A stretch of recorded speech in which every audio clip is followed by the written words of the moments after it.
সন্তানের লালন পালন, সন্তানের ভবিষ্যৎ আল্লাহর বিধান মোতাবেক নির্ধারণ করে। এটা হলো সন্তানের ব্যাপারে পরীক্ষা। সন্তান কোরবান করতে হবে না, সন্তান আপনার। কিন্তু এই সন্তান যদি আপনার কবরে কাজে আসতে হয়, হাসরে এই সন্তান যদি আপনার কাজে আসতে হয়, জান্নাতে এই সন্তান যদি আপনার কাজে আসতে হয়, তাহলে নিয়ম কি? এই সন্তানকে আল্লাহর জন্য কি করে দিবেন? অক্ফ করে দিবেন। অক্ফ, আল্লাহর দ্বীনের জন্য অক্ফ করে দিবেন।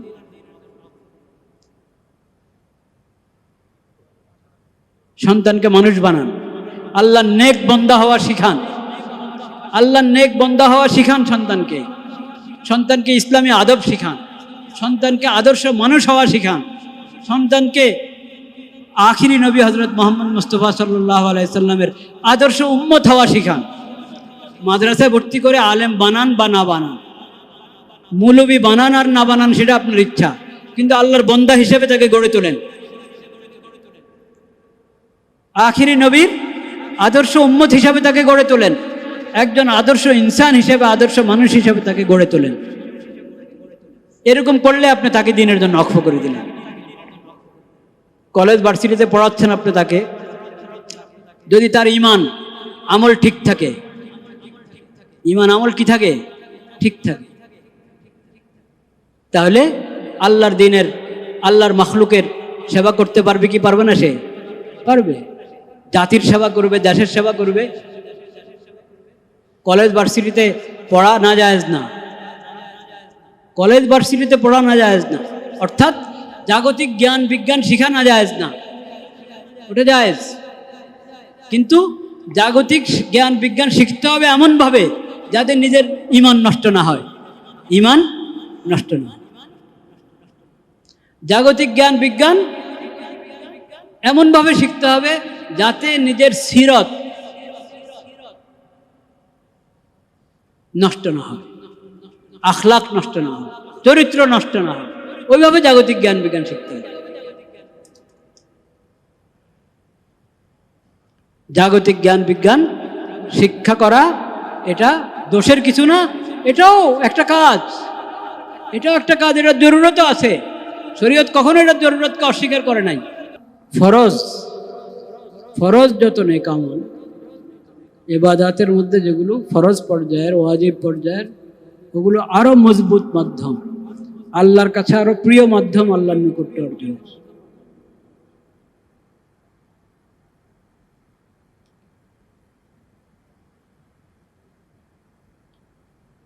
সেই এবাদত শ্রেণীর যেসব নেক আমল, ওগুলোর গুরুত্বপূর্ণ এবং ঈমানের, ইসলামের স্তম্ভ হিসেবে পরিগণিত হলো হজের আমল। হজের সাথে যুক্ত হলো কোরবানির আমল। হাজী সাহেবদের কোরবানি তো মিনা মক্কাতে হয়, কিন্তু আল্লাহ রাব্বুল আলামিন আল্লাহর ঘরের জিয়ারতকারী হাজী সাহেবদের সঙ্গে আল্লাহ সমস্ত ঈমানদার বন্দাদেরকে শরীক করেছেন এই কোরবানির আমলের মধ্যে। হজে তো আর সবাই যাচ্ছে না, প্রতি বছর সবাই যাচ্ছে না। কারো এমনও আছে পুরা জিন্দেগি শেষ হয়েছে, তার হজের তৌফিক হয় নাই, সামর্থ্য হয় নাই, সুযোগ হয় নাই। তামান্না ছিল আল্লাহ তৌফিক দিলে যাবে, সেও হজের সওয়াব আল্লাহর কাছে পাবে, যেহেতু তার নিয়ত ছিল।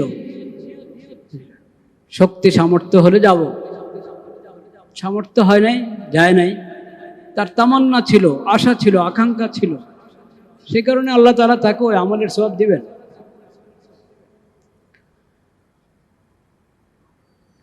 যাই হোক, তো যাদের হজের তৌফিক হয়েছে তারা তো আর প্রতি বছর যাচ্ছেন না। সামনে যাদের তৌফিক হবে তারাও প্রতি বছর যান নাই, যাচ্ছেন না। কিন্তু কোরবানির আমলটা এমন যে এর মাধ্যমে প্রত্যেক ইবাদতের মধ্যে, আমলের মধ্যে তো অনেক তাৎপর্য থাকে, অনেক হিকমত থাকে, আল্লাহ ভালো জানেন। একটা তাৎপর্য, একটা হিকমা কোরবানির আমলের মধ্যে এটাও হতে পারে যে আল্লাহ রাব্বুল আলামিনের মাধ্যমে আল্লাহ সব ইমানদার বান্দাদেরকে হাজী সাহেবদের সঙ্গে শরিক করে নিলেন। হাজী সাহেবরাও দারজুল হজে কোরবানি করছেন, আল্লাহর ইমানদার বান্দারা প্রত্যেকে যার যার জায়গায় তাদের নতুন চাঁদ হিসাবে তারাও দারজুল হজে কোরবানি করছে 10, 11, 12।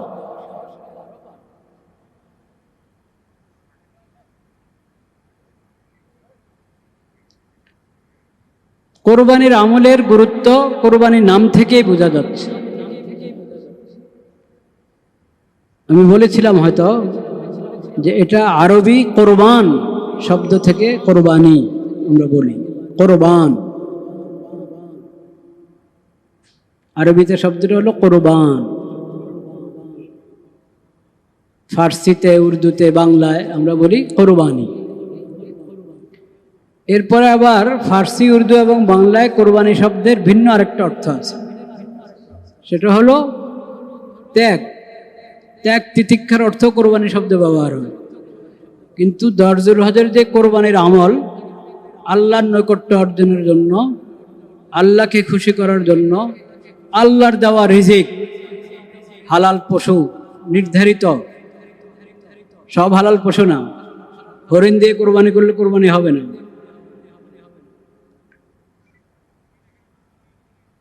4 ধরনের পশু, একটা হলো উট এবং এই ধরনের, আর গরু, ছাগল। হলো না নাকি? 4টে হয়েছে তো। উট বা উটনি, গরু, গরুর সঙ্গে মহিষ, গরু মহিষ, আর দুম্বা, ছাগল, ভেড়া। এই ধরনের যেগুলো পালিত, মানুষ যেগুলো পালন করে, পোষে, এ ধরনের হালাল জানোয়ার।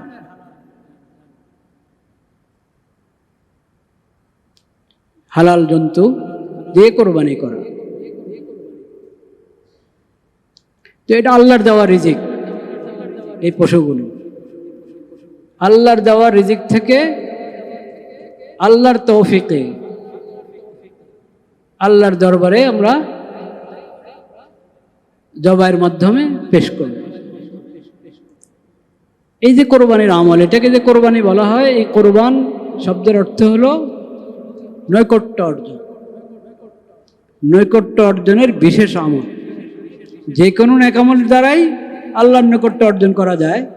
কিন্তু জুলহজের 10, 11, 12 এই 3 তারিখে যার সামর্থ্য আছে সে পশু কোরবানির মাধ্যমে আল্লাহর নৈকট্য অর্জন করবে। এটা হলো আল্লাহর বিধান। ফসল্লি লিরব্বিকা ওয়ানহার, তোমার রবের জন্য সালাত আদায় করো, ওয়ানহার এবং কোরবানি করো।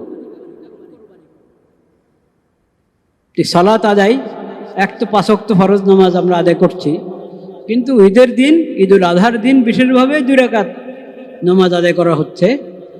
ওই নামাজের পরে হলো কোরবানি করবে, নামাজের আগে না। নবী করিম সাল্লাল্লাহু আলাইহি সাল্লাম বলেছেন,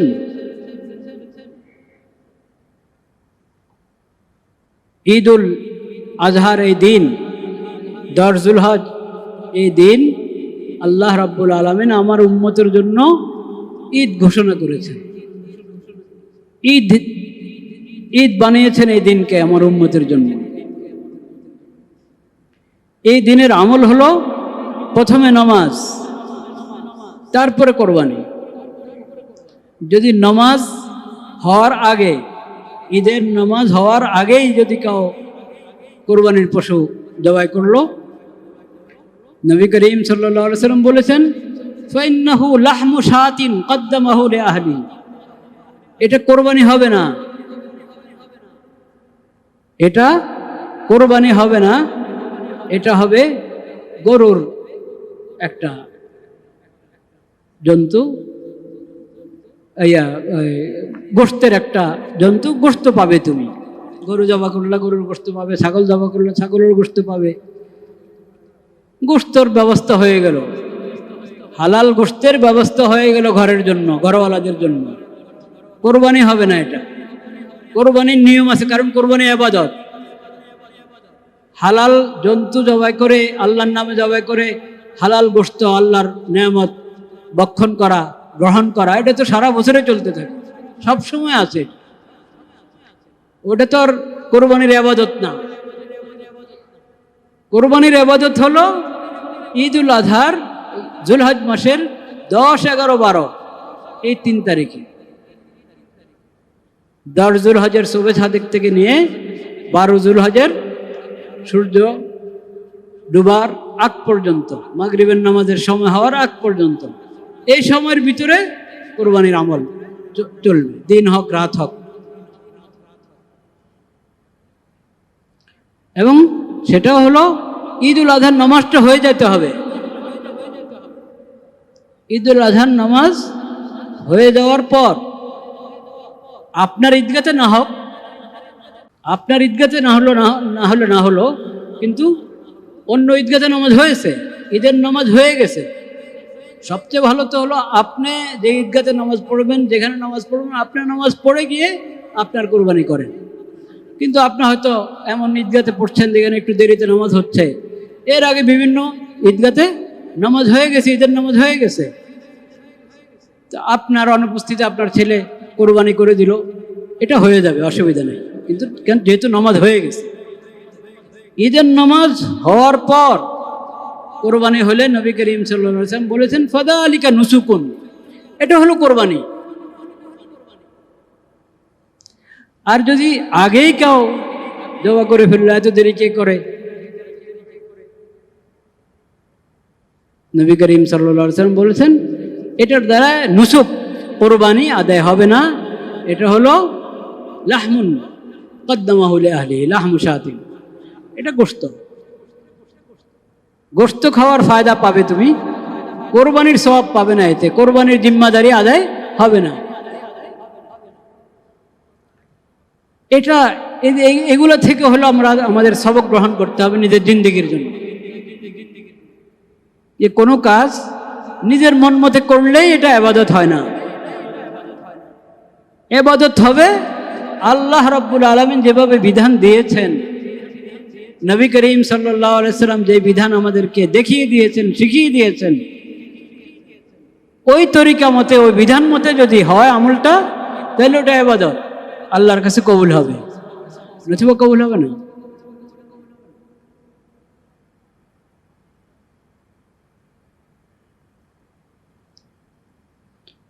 লা ইলাহা ইল্লাল্লাহ। কোরবানির শিক্ষা কি, এই বিষয়ে আলোচনা হয়েছে।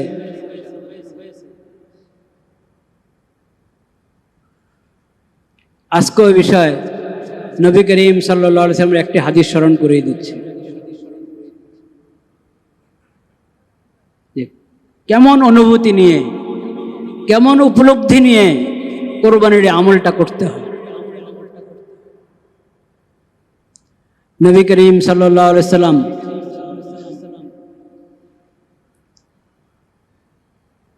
একবারের কোরবানির ঘটনা, দুম্বা দিয়ে কোরবানি করলেন।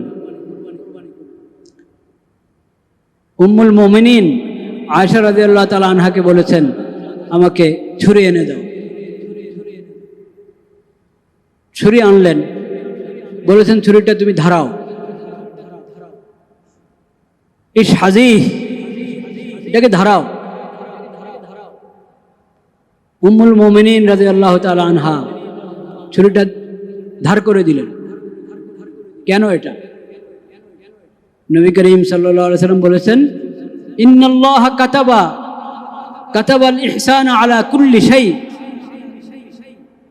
মুসলিম শরীফ সহ অনেক হাদিসের কিতাবে হাদিসটি আছে। নবী করিম সাল্লাল্লাহু আলাইহি ওয়াসাল্লাম বলেছেন কি, ইন্নাল্লাহা কাতাবাল ইহসান আলা কুল্লি শাই, প্রত্যেক বিষয়ে প্রতিটি জিনিসের ক্ষেত্রে আল্লাহ রাব্বুল আলামিন ইহসান ফরজ করেছেন।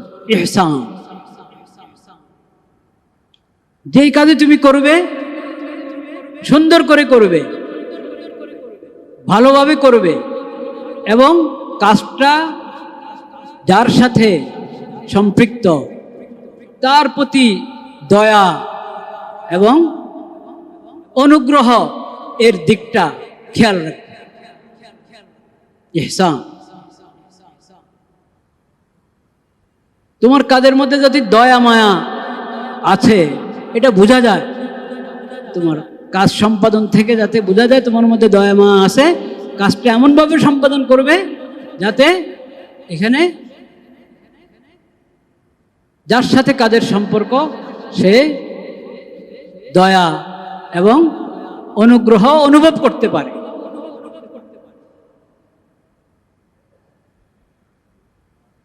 এমনি তো ইহসান, দয়া করা, সব আল্লাহ সব মাখলুকের প্রতি দয়াবান হওয়া, দয়া করা, মায়া করা, এটা ইমানি সিফত, অনেক বড় ইমানি সিফত।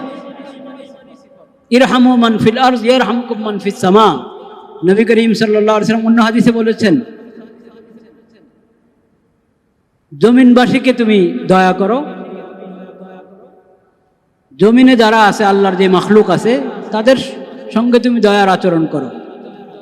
ইয়ারহামুকুম মান ফিস সামা, আসমান আল্লাহরাও তোমার সঙ্গে দয়ার আচরণ করো, আসমান আল্লাহর যত মাখলুক আছে তারা তোমার প্রতি দয়া করো। আর আসমান জমিনের মালিক এবং খালেক যে রব্বুল আলামিন, তিনিও দয়া করবেন তোমাদের প্রতি।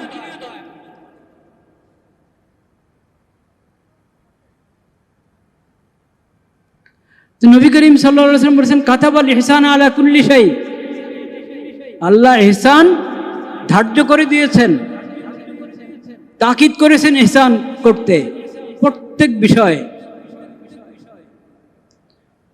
ফাইদা যাবাহাতুম ফাআহসিনুজ যিবহা, যখন জবাই করবে, কোনো পশু জবাই করছো, একটা মোরগ জবাই করছেন, একটা ছাগল জবাই করছেন, গরু জবাই, যেই একটা পাখি জবাই করছেন, জবাই যখন করবে ফাআহসিনুজ যিবহা,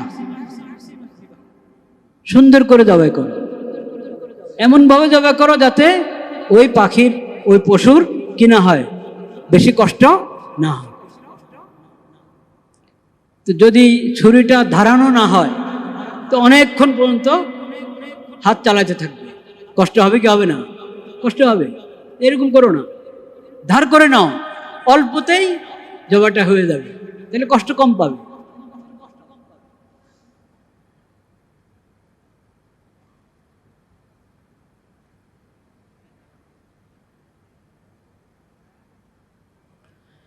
লা ইলাহা ইল্লাল্লাহ।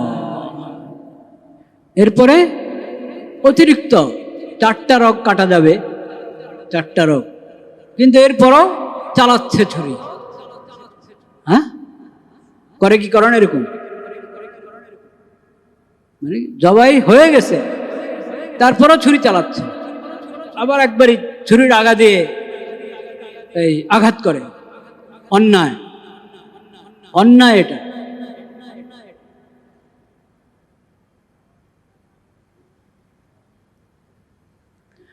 এরকমভাবে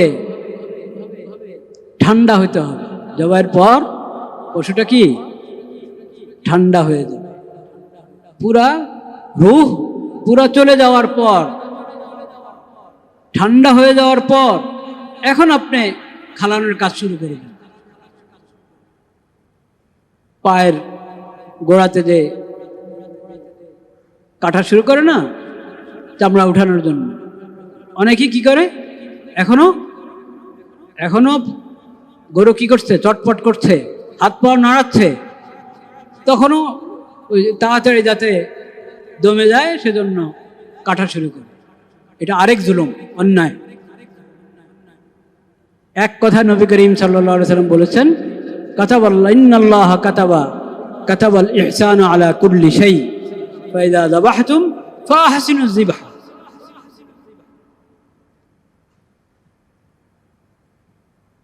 লা ইলাহা ইল্লাল্লাহ।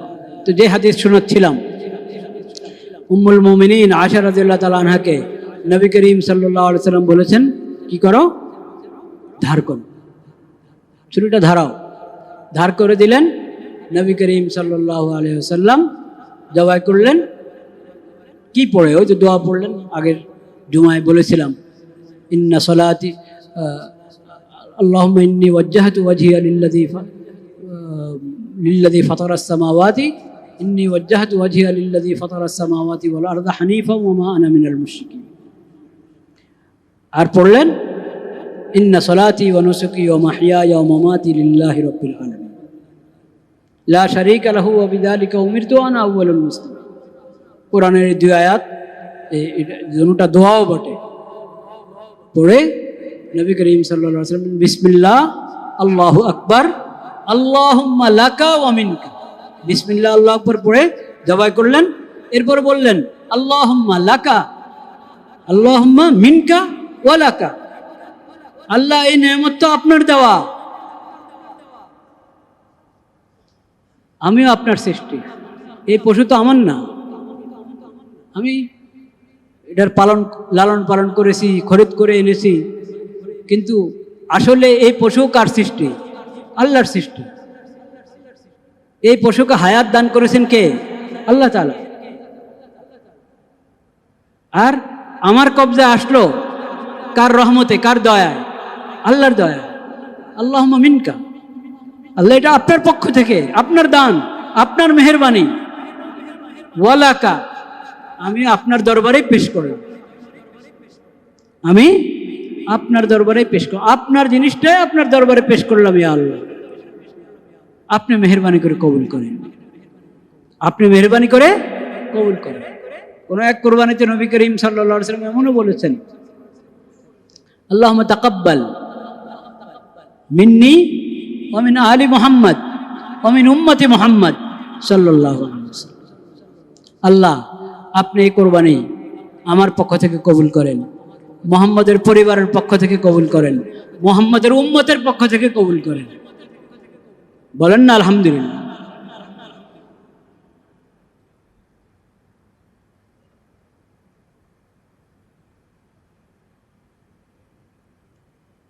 কোরবানি করছেন নবী করিম সাল্লাল্লাহু আলাইহি ওয়াসাল্লাম, পুরো উম্মতকে শরীক করে নিলেন। এটা কি শুধু ওই সময়ের উম্মত না, কিয়ামত পর্যন্ত আগত সকল উম্মত? সকল উম্মতকে শরীক করে নিয়েছেন নবী করিম সাল্লাল্লাহু আলাইহি ওয়াসাল্লাম তার কোরবানির মধ্যে। তো লাকা ওয়া মিনকা, এখানে কোরবানির আরেকটা বড় তাৎপর্য নিহিত, যদি আমরা উপলব্ধি করতে পারি, অনুধাবন করতে পারি।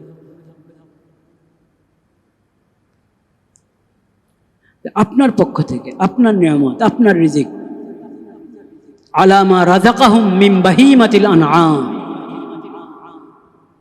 আল্লাহর দেওয়া রিজিক থেকে আল্লাহর শিখানো পদ্ধতিতে আল্লাহর দরবারে পেশ করে। এই জন্য এই আমলের কোনো বিকল্প হয় না। বুদ্ধিজীবীরা কোরবানির আমলের বিকল্প খোঁজে,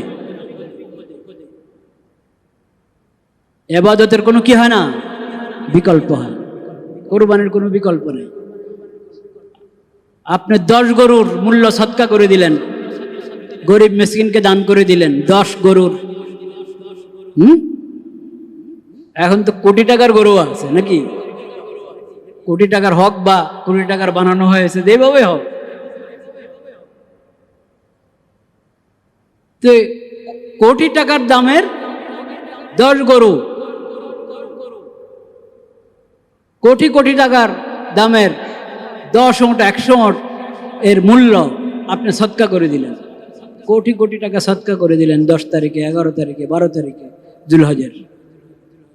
কিন্তু বিসমিল্লাহি আল্লাহু আকবার বলে পশু জবাই করলেন না কোরবানির নিয়তে, তাহলে কোরবানি ইবাদত আপনার আদায় হয় না। কোরবানির ইবাদত আদায় হবে না। কোরবানির ইবাদতের জন্য কোরবানি করতে হবে।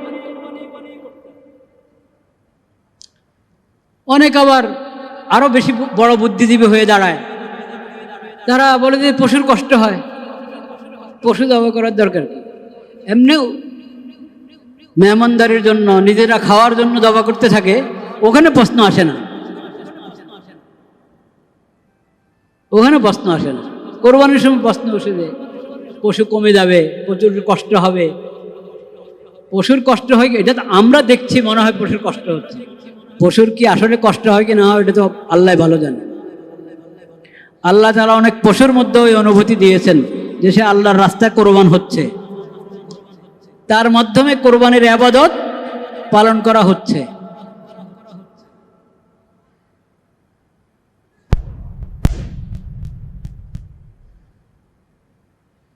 যে আল্লাহর রাস্তায় শহীদ হয়, যে আল্লাহর রাস্তায় শহীদ, আমার ধারণা কি সে কষ্ট পাচ্ছে না, মেরে ফেলছে। দেখেন না গাজাতে, গাজাতে কি নিধন বন্ধ হয়েছে না আরো বেড়ে চলেছে? সবাই খামোশ, সবাই খামোশ, তামাশা দেখছে মনে হচ্ছে, ভাবে মনে হয় যেন তামাশা দেখছে। মধ্যপ্রাচ্যের দেশগুলো আমেরিকার সাথে কত চুক্তি করলো, কিন্তু গাজার বিষয়ে কোনো কথা নেই।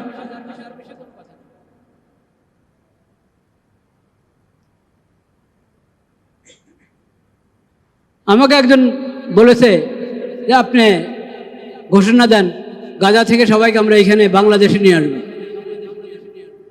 শিশুদের কাফিল হয়ে যাবে, এতিমদের কাফিল হয়ে যাবে। অবশ্যই এই দেশের মানুষ প্রস্তুত আছে এটার জন্য, ঠিক না বেঠিক? প্রস্তুত আছে, কিন্তু তারা আসবে? কখনো আসবে না। তারা আল্লাহর দেওয়া ভূমি ত্যাগ করবে না। আল্লাহর জন্য তারা শহীদ হয়ে যেতে পারে, কিন্তু আল্লাহর দেওয়া এই পবিত্র ভূমি তারা কি করবে না? ত্যাগ করবে না।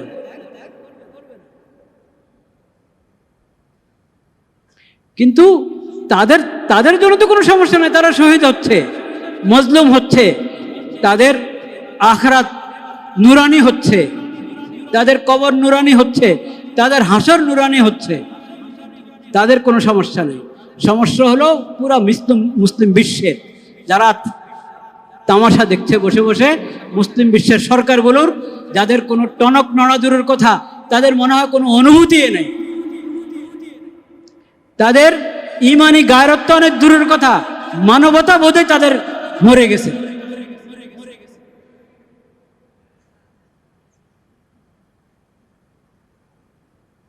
তো আমি বলছিলাম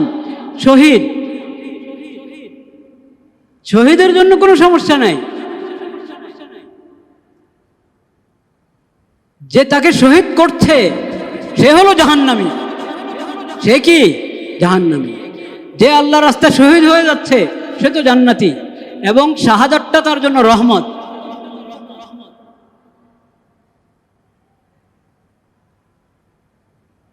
এমনি কাউকে হত্যা করলে সে হত্যা যে কষ্ট, শহীদকে আল্লাহ তাআলা ওই কষ্ট অনুভব করতে দেন না।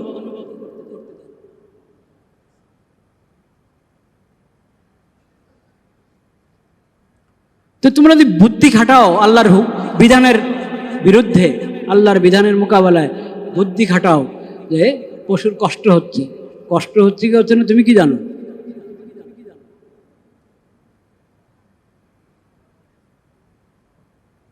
আর আল্লাহ পশুরও খালেক, কোরবানির যে পশু কোরবানিতে দেওয়া হচ্ছে ওই পশুর খালেক কে? মালিক কে? আল্লাহ। আমারও খালেক, আমারও কি মালিক। আল্লাহ আমাকে হুকুম করেছেন, আমি আল্লাহর হুকুম পালন করছি। এটা হলো মুমিনের দেখার বিষয়, এটা হলো মুমিনের দেখার বিষয়। ফালাম্মা আসলামা ওয়াতাল্লাহু লিল জাবিন। কোরআন কারিমে ইব্রাহিম আলাইহিস সালাম এর কোরবানির ঘটনা তো আছে, 23 নম্বর পারা সূরা সাফফাতে ইব্রাহিম আলাইহিস সালামের কোরবানির ঘটনা। আল্লাহ তাআলা ইব্রাহিম আলাইহিসসালাম আল্লাহর রাস্তায় যত ত্যাগ তিতিক্ষা, যত মুজাহাদা করলেন ইবাদতের লাইনে এবং দাওয়াতের লাইনে, ইবাদত এবং দাওয়াতের লাইনে, দ্বীনের তালিমের লাইনে,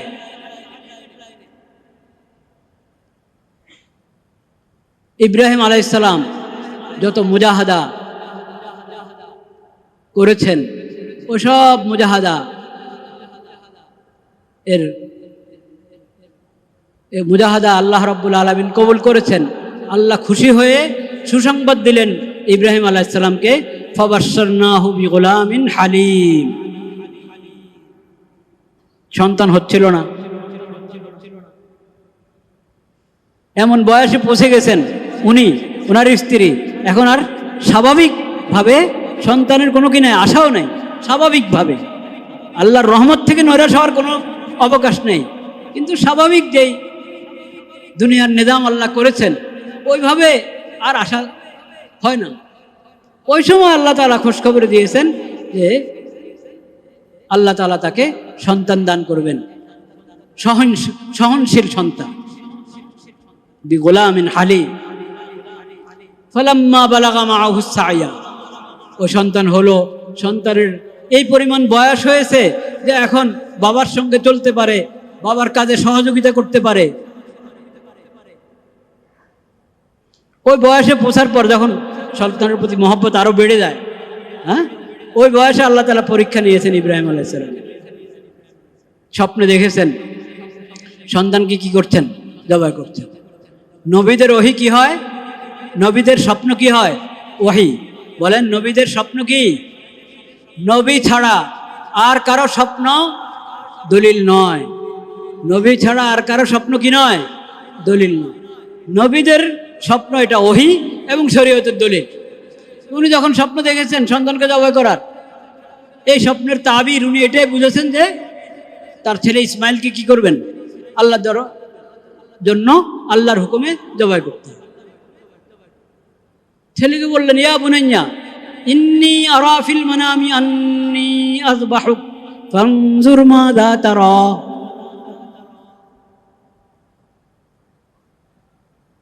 হে বৎস, আমি স্বপ্নে দেখেছি যে আমি তোমাকে জবাই করছি, এখন তুমি ভেবে দেখো